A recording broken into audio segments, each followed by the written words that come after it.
Hey, Randy Joe here, and this is 1001 Reviews, the series where I plan on reviewing every single album from the 1001 albums to listen to before you die book. And today we're looking at The Who's 1965 debut album, My Generation. Now, My Generation was released underneath the Brunswick label, produced by Shel Talmy with art direction uncredited, nationality UK, and a running time of 36 minutes and 13 seconds. Now, upon listening to this album, it is very easy in my current day brain and what I have heard from music so far to easily not appreciate or understand the praise and love for My Generation, as most of this does feel kind of dated at this point or not at all that important in the grand scheme of things, and really just feeling like a bunch of catchy tunes all collectively put onto one record. However, it is far more than just a bunch of catchy tunes from the 1960s. It is also a great debut that greatly influenced generations and many bands to come. By today's standards, many of these songs do come across as rather simplistic or, again, very dated, but something like this in 1965 was pretty much unheard of. The overtly loud volume that is My Generation and The Who at the time was something that was not very popular on the scene, considering at the time the music scene was greatly dominated by early 60s bands such as the Beach Boys or the Beatles. So something like this was definitely fresh, new, and exciting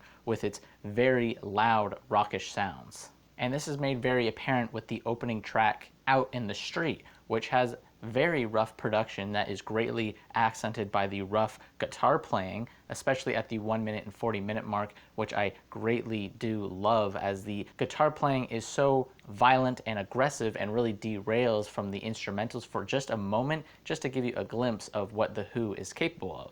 And even though the focus is on being loud, that didn't also stop The Who from dabbling in what was the early 60s sound with something, for example, like the song La La La Lies, which has a much more basic and simplistic sort of approach in terms of vocalization.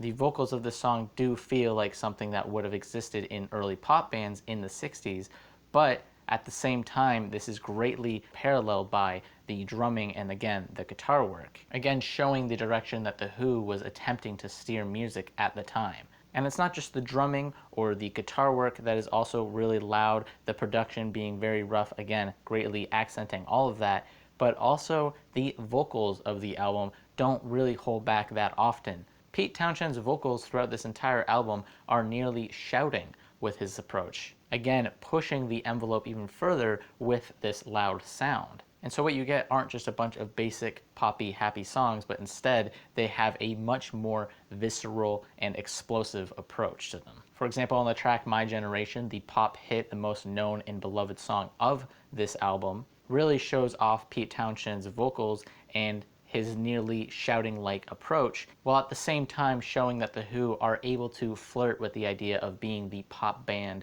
that many of the bands wanted to be at the time. They ride this fine line between pop and hard rock and introduce many elements to push into the hard rock direction.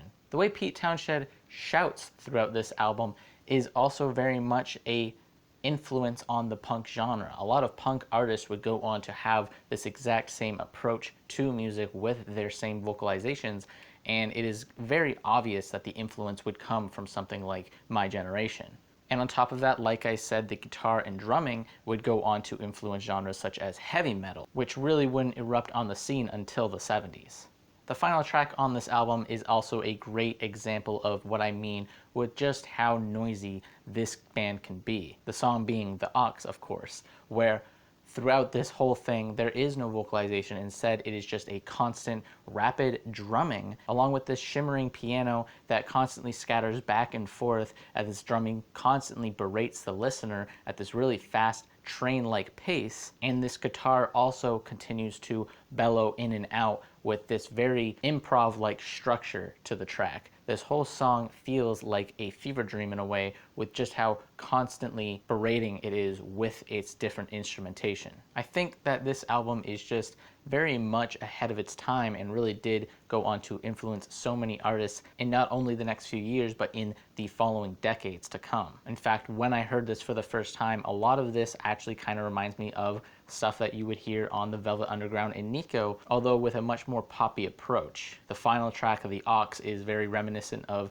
the song European Sun off of the Velvet Underground, for example, where they both have this very improv, noisy-like structure. So I think overall there is a lot to really take from this album, and even though it is very easy to overlook in the current day, if you really read into the history and look into why it is so significant, you will again appreciate it much more. With that being said, the soft rating of this album came to a 7.5 out of 10, and the hard rating, I will go ahead and harden it up to an 8 out of 10. Very significant album, and for that I will say essential. It's a great debut from The Who, and even though they would go on to do much better albums than this one, this is a great precursor to them and a great precursor to, again, many bands and genres to come. Anyways, that's pretty much it for this review. Let's see what the next album you're listening to is in the 1001 Albums to Listen to Before You Die book. All right, random number generator, 1 to 1001, generate. 171 is the next album you're going to listen to, which is going to be 171 being Scott Walker's Scott 4. Thank God, I do love some Scott Walker. So go ahead and give Scott Walker's Scott 4 a listen, and I'll review that in about 1 week from now.